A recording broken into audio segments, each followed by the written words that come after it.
ኖራ ከስራዋ ከተባረረችና ህይወቷ ሙሉ በሙሉ ጨልሞ በነበረበት ቅጽበት አብሯ ሲሰራ የነበረው ወንድ መልእክት ላከላት። ሁኔታዋን ጠይቆ ምን እንደተፈጠረ ጠየቃት። እውነቱ ግን ቀደም ብሎ ኖራ ላይ ልዩ ስሜት አድሮበት ነበር። የኖራ ባል ከሞተ ጀምሮ ወደ እሷ ለመቅረብ ይሞክር ነበር። ኖራ ግን ሆን ብላ ራሷን ታረቅ ነበር። ሆኖም የማያቋርጠው የፍርድ ቤት ክስና ጫና ኖራን በአካልም ሆነ በስሜት አድክሟት ነበር። ሰውየው እንደገና መልካምነቱን ሲያሳያት ሙሉ በሙሉ የደከመችው ኖራ በመጨረሻ መንፈሷ መውላወል ጀመረ። መኪናው ውስጥ ተቀምጠው ሰውየው ስሜቱን በቅንነት ገለጸላት፣ እንደሚጨነቅላትም አብራራላት። ለመጀመሪያ ጊዜ ብቸኛዋና ረዳት አልባዋ ኖራ ልቧ መራራት እንደጀመረ ተሰማት። ነገር ግን በቀጣይ ሌላ ችግር ይጠብቃት ነበር። ሰውየው ኖራን ወደ ቤቱ አድርሶ እስከ መግቢያው ከተከተላት በኋላ ሪፍ ራቅ ብሎ እያያቸው ነበር። እንደታወቀው ሪፍ ቀደም ብሎ ወደ ጎረቤት ቤት ሄዶ የኖራን ልጅ ወስዷት ነበር።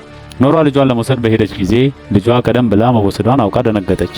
ወደ ሪፍ በድንጋጤ ደወለች። እሱ ግን ለማንሳት ፈቃደኛ አልሆነም። ምሽቱ እየመሸ ሲሄድና ልጇ አሁንም ወደ ቤት ስላልተመለሰች የኖራ ጭንቀት እየበዛ ሄደ። ወደ ሪፍ ቤት ሄዳ በሩን በኃይል አንኳኳች። ነገር ግን ማንም አልመለስላትም። ሚረዳ ስለሌላት ኖራ ወንድሟን እርዳታ ከመጠየቅ ውጪ ሌላ አማራጭ አልነበራትም። ነገር ግን እሷን ከመርዳት ይልቅ ሁሉንም ነገር በኖራ ላይ አሳበበ። ሪፍ ሙሉ ታሪኩን አስቀድሞ ነግሮት ነበር። በወንድሟ እይታ ሰውየው የሥራ ባልደረባ ብቻ ቢሆን እንኳን ኖራ ወሰን የት ማስመር እንዳለባት ማወቅ ነበረባት። ወንድሟ በማያልቀው የውርስ ክርክር ትዕግስቱ አልቆ ነበር። ዘወትር በሚፈጠረው ውዝግብ ሙሉ በሙሉ ተሰላይቶ ነበር። ኖራ ለሚፈለገው የእርግዝና ምርመራ ወዲያውኑ ወደ ሆስፒታል እንድትሄድ፣ ዕዳዋን ለመክፈል መኪናዋን በፍጥነት እንድትሸጥ እና ለዚህ ሁሉ ችግር መፍትሄ እንድታበጅ አስገደዳት። ኖራ ለመውጣት ሞከረች። ወንድሟ ግን ያችን ምሽት የትም እንደማትሄድ ነግሮ በቀጥታ አስቆማት። በፍርሃትና በእንግልት በተሞላ ረጅም ምሽት ኖራ እስከ ጠዋት ድረስ በግድ አደረች። በማግስቱ ጠዋት ወደ ሪፍ እንደገና ደወለች። በዚህ ጊዜ ግን በመጨረሻ መለሰላት። በስልኩ ሌላኛው ወገን የልጇ የለቅሶ ድምፅ የኖራን ልብ ሰበረው። ልጇን ካረጋጋች በኋላ ኖራ ራሷን አጠናክራ የሚገባትን ደሞዝ ለመቀበል ወደ ቀደመ አሰሪዋ ቤት ሄደች። ክፍያዋን እየጠበቀች ሳለ ሎራ በቁስል ተሸፍና አየቻት። ሆኖም አሰሪዋ በሎራ ላይ ለደረሰው ነገር ሁሉ ኖራን ወቀሰች። ኖራ አልተከራከረችም። ደሞዟን ተቀብላ በቀጥታ ወደ ቤቷ ሄደች። ነገር ግን በር እንደከፈተች የሚጠብቃት የፍርድ ቤት መጥሪያ አገኘች። ሪፍ እንደገና ከሰሳት። በዚህ ጊዜ የልጇን የማሳደግ መብት ከኖራ ሙሉ በሙሉ ለመቀማት ፈለገ።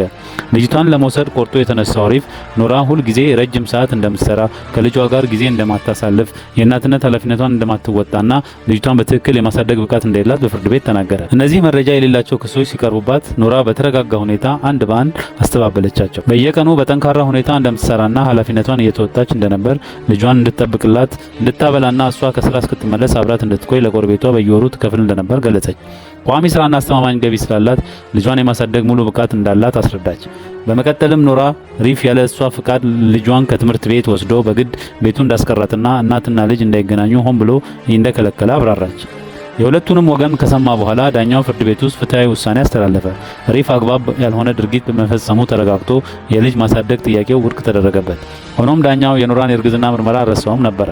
አስፈላጊውን የሕክምና ምርመራ በቅርብ ጊዜ እንድታጠናቅቅ እንደገና በጥብቅ አዘዛት። ሪፍ እና የኖራ ወንድም ተጨማሪ ጊዜ ሳይሰጧት በምርመራ በቀጥታ ወደ ሆስፒታል ወሰዷት። ሐኪሙ ውጤቱ ከአንድ ሰዓት በላይ እንደሚወስድ ነገራት።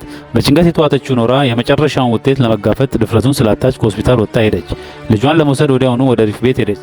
የተቀበለችውን ትንሽ ደሞዝ ለሪፍ ሚስት ሰጠች። ቀሪውን ዕዳም በተቻለ ፍጥነት ለመክፈል ቃል ገባች።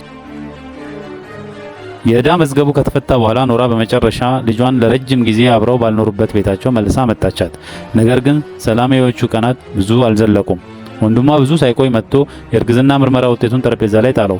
ኖራ እውነቱን ለመጋፈጥ ድፍረት በማጣት አይኖቿን ጨፈነች። ከዚያም ወንድሟ ቢያንስ ሕፃኑ በሰላም እስኪወለድ ድረስ ሪፍ በእሷና በልጇ ላይ ተጨማሪ ችግር እንደማያመጣ ነገራት። ኖራ ይህን ስትሰማ ለትንሽ ጊዜ ደነገጠች። ከዚያም የልጇ ለስላሳ ትንሽ እጅ ጉንጯን ነካው። ይህም ኖራን ወደ ራሷ መለሳት። ወዲያውኑ ልጇን በስስት ወደ እቅፏ አስገባቻት። ታሪኩ እዚህ ላይ አብቅቷል። ሀሳብና አስተያየታችሁን በኮሜንት አጋሩን። ይህ ቻናል እንዳያመልጣችሁ አሁኑኑ ሰብስክራይብ በማድረግ የቤተሰባችን አባል ይሁኑ። አዳዲስ ቪዲዮዎችን በፍጥነት እንዲደርሷችሁም የደወል ምልክቷን ማብራቱን አይርሱ። በሌላ አሪፍ ፊልም እስከምንገናኝ መልካም ጊዜ